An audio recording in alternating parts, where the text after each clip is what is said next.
great Turkish rabbi today. His name was Rabbi Yakov Albali. Now, according to majority opinion, his Hilula is on Zayin Adar, but according to another opinion, it says it was Tet Adar, the 9th of Adar, as opposed to the 7th of Adar. But be it as it may, over these few day period in itself marks his passing. He was a great rabbi. He was a Diyan, a judge, a Parashan, and famous rabbi in Izmir, respectively. I believe he passed away in the year 1774. We're talking just over 250 years ago, here from the time of recording. Now, he would learn alongside Rab Matzliach Meir while he was young. I believe he had connection with the famous Rabbi Abraham ibn Ezra. Now, the great rabbi, he happened to be the author of the Torah book called the Batei Knesiot, respectively, and would have correspondence with many great Rabbanim and learn under many great Rabbanim in itself. I believe, come what the year Taf Kuf Chaf Aleph, he would actually be appointed a head rabbi in the city, along with another famous rabbi, Rabbi Chaim Abulafia Hashlishi, who happened to be one of the famous rabbis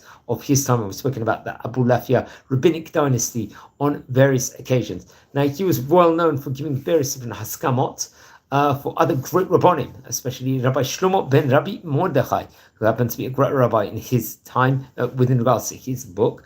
Also, another great book he would give haskama to is a Sha'ar HaMelech of Rabbi Yitzchak Nonish Bil Monti, who was the author of this great Torah colossal book and one of the great rabbis of Izmir also in his time. Also, the Shevet Musa was another book that he would give haskama in Taf Kuf Chaf Bet, and the Sefer Chesed LaAbraham of Rabbi Avraham Tobi Anna, another great rabbi. So it's actually interesting. I think among many great family connections he had, one of them was his son-in-law, Rabbi Simcha Eliezer, who would go on to become one of the great sages of Izmir in his time, and the Talmid he was also of Rabbi Yitzchak Nonish. Another one was, it's actually interesting, he was, I believe, the rabbi of Rabbi Yosef Raphael Chazan, who would later on once again also become a famous rabbi in Turkey and in Jerusalem, respectively. He happened to be, I believe, the author of the Chakrei Lev, and is mentioning him as Mori in his book. It gives him a lavish title.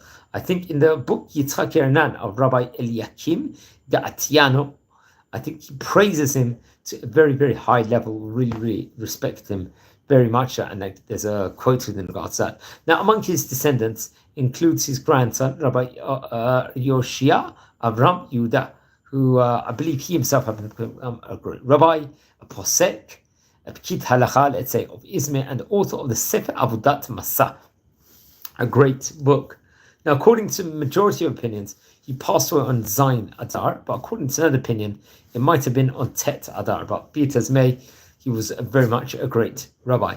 And I think in the book, the Darkei Shalom of Rav Nisim Chaim Shalom Yaakov Margoanta, he actually gives us hesped within regards to Rav Yaakov. Also, Rabbi Shlomo ben Ezra, I believe, was a Talmid also of Rabbi Yakov. He happened to be a great rabbi, a Dayan once again, Darshan, a famous rabbi in Izmir during the 18th century, and the author of the Yad Shlomo Torah colossal book. Another one of his Talmidim, I believe, was the famous Rabbi Raphael Yosef Chazan, who would, I believe, also be the author of the Chakrei Lev, if I'm not mistaken, and reported over some way he would become the Rishon LeZion, I think the 18th Rishon LeZion, sandwiched between Rabbi Yaakov Koral and Rabbi Yom Tov Danan, respectively. I think he would be a Rishon LeZion for about 2-3 year tenure in of itself.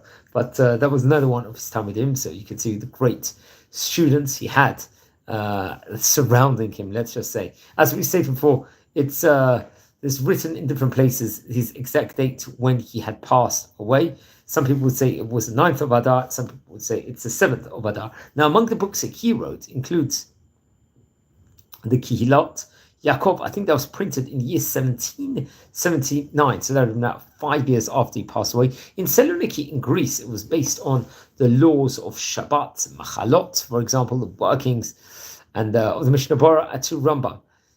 I think there was a Sheilot, Shuvot, questions and answers, and Drushim also featured in it. Then there was a Chelek Yaakov, another great book, was printed many years after he passed away in the year 1827, once again in Saloniki.